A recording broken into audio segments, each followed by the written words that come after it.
Do y'all remember when I said that my life resembled a reverse harem anime? Well, we're getting a new season, and this time, it's a sports anime. Let's get right into it.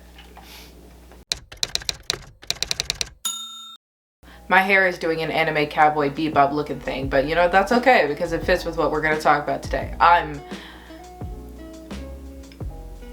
Hello everyone, my name is Sue Perspective and welcome back to my YouTube channel. Now before I get into the absolutely riveting stories I have to tell you this week, be sure to hit that subscribe button so you become a part of our little community, and you might as well hit that bell button to be notified anytime I post a new video. Friends, it is once again that time of the... Shh, James.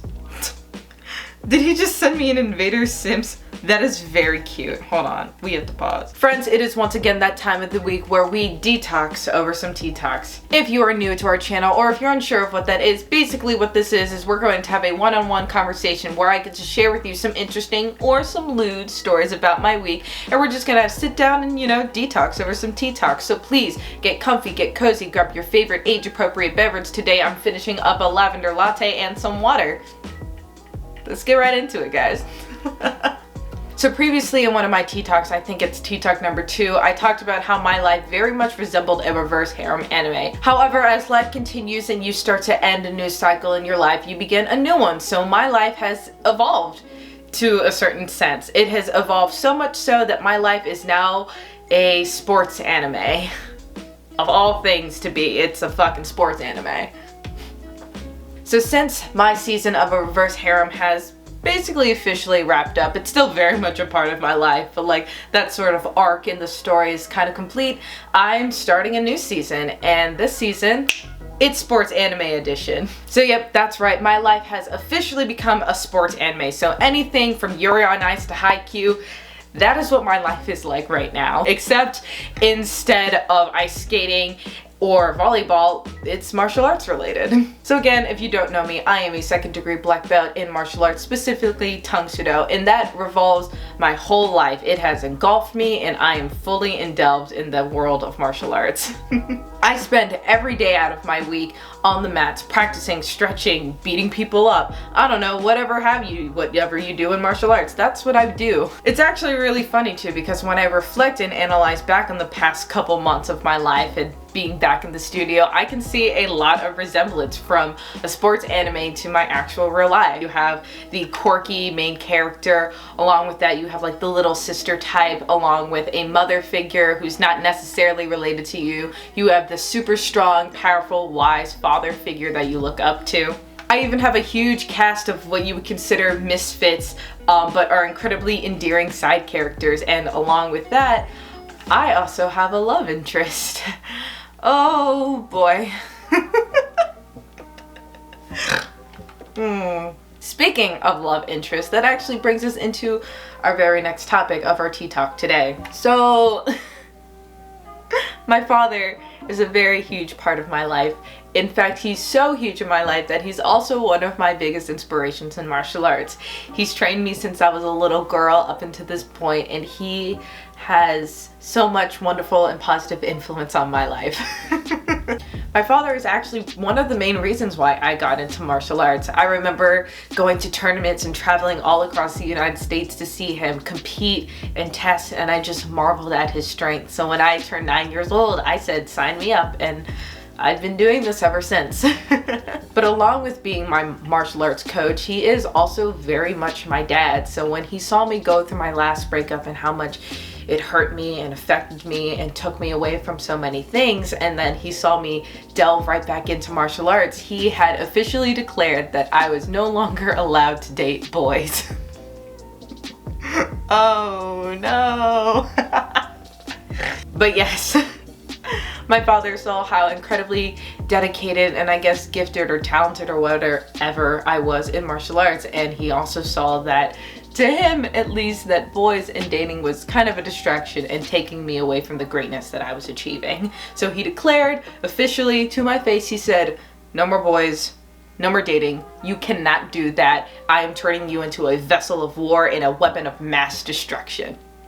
He didn't say it in those exact words, but that was basically what he was telling me, and he wasn't lying. But yeah, so when he told me this, I was like, fine, you know what, I'm not gonna date. I'm really not gonna worry about it. And before that, I already really wasn't worrying about it. I wasn't receiving so much luck in the dating world, so I was like, ah, fuck it, whatever. So day in and day out, I was training in the studio, doing all those slow motion montages, and even if I wasn't in the studio that day, I was downstairs in our own private studio, training and stretching and just getting better and better with every day, until one day, oh, my dad is going to be so mad.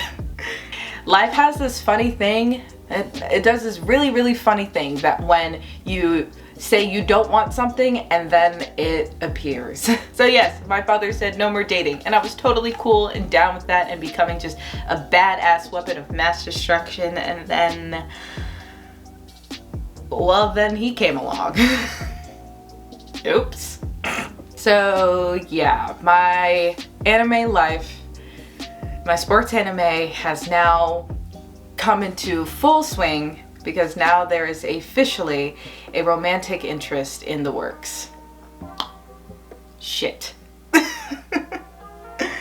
But I think we'll talk about that a little bit more later. We'll see how this arc develops. But Dad, if you're watching this, I love you. I'm sorry I didn't listen to your word, but hey, a girl can't help it. I'm the main character in my own anime, so it makes sense that I'd have men swooning over me. Let's move on.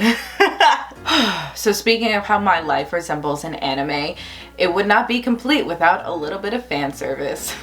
So let's talk about that. So if you don't follow me on Instagram or my Twitter, you definitely should. And if you don't, here you go. Because this week, I posted some fan service.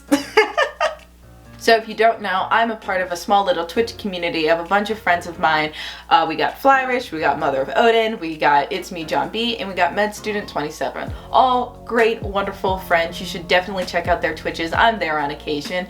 And my friends have merch. I'm actually wearing one of them right now. Hey, what's up, Med? But yes, so these friends, these wonderful small content creators have been so incredibly generous to me and so endearing and kind that I wanted to pay that forward. So when I figured out that they had merch, I said, let me buy some. But let me not just buy some.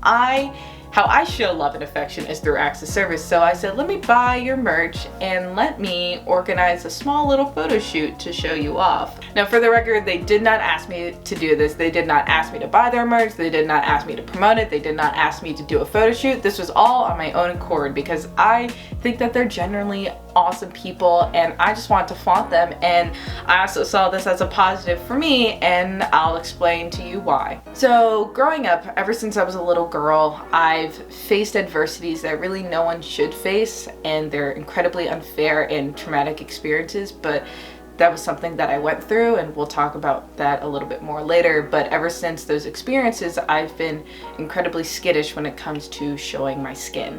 That has nothing to do with my body image. I like my body, I like the way that I look, but at a very young age, I was shown that your body could be used against you. So I figured if I didn't show any skin, I wouldn't get hurt anymore.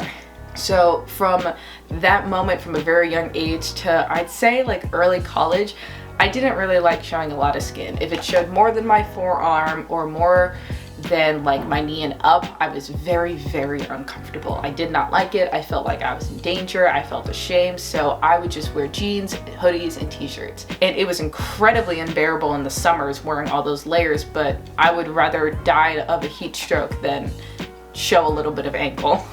But since growing older and becoming more comfortable in my body and my skin and building up my self-confidence, I decided that I shouldn't be ashamed of showing skin and flaunting that. And I know it's a really weird thing to think about, but I figured that as it goes on, if you're going to look at me, objectify me, you know, do fuck Lord knows what, I might as well have control in that, and I might as well do it on my own terms. I know that sounds weird, like on paper, like when you hear it, it sounds kind of backwards, but for me, if that's how I cope, if that's how I come to find comfort in my body, then, you know, might as well. And it's not hurting anyone by, you know, showing a little bit of side boob.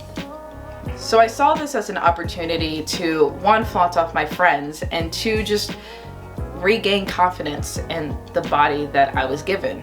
I love this group of friends, this group of content creators, because their whole like little mantra is to simp for your friends. So basically what that means is to hype them up in any ways that you can and make them feel special, and having no shame in being like, oh, my friend's a cutie, my friend's a hottie, they're so handsome, and not showing shame for showing positive and genuine affections towards your friends. So I was like, hey, let me simp for my friends too, and let me show a little bit of thigh and look a little sexy for them, you know? So yeah, this was incredibly out of my comfort zone. Again, outside of this sort of window that you see me and outside of social media, I'm very shy, I'm very skittish, I'm very, very reserved. Whether that be just because my personality or the things that I've faced throughout my life. But you know, this was very much a step out of my comfort zone. And technically, yes, I understand that this doesn't constitute as lewd, because there are far lewder things on the internet than what I've posted, but in my eyes it is, and in my eyes it is definitely sexy. So I'm kind of proud of it, if I'm being completely honest, that I was not able to only shoot it, edit it, but also post it for literally anyone to see and just be like, yeah, these are my thighs and my butt, take it or leave it, and I'll do it on my own terms. Thanks again to my Twitch friends. I love you guys so much. Again, please be sure to check them out. They have wonderful Twitches. Again, I'm on their occasion, so it'd be really nice to see you guys there and we can like mix and mingle. Yeah, that's all I've got. Oh, fuck. That was a lot. That also might have been a little bit shorter than my average tea talk. Sorry about that if it is. I'm just like on a roll today. I had coffee and a Red Bull today, so you can imagine the sort of wiring that's happening in my head right now. But thanks again, you guys, so much for watching. I really love talking to you guys, so much so. Please comment down below how your week was going. Does your life resemble an anime? If so, what kind? Are you the main character, side character, antagonist, villain? Let me know. I love reading the comments. They are my favorite part of the YouTube making process. Once again, if you really like seeing me, please make sure to hit that subscribe button, and if you liked what I did, please be sure to hit that like button. You know, they're right there, so you might as well. But yeah, I am almost out of water to drink, but I am out of all the tea to spill. So thanks again, you guys. My name is Sue, and thanks for listening to my perspective. Mwah.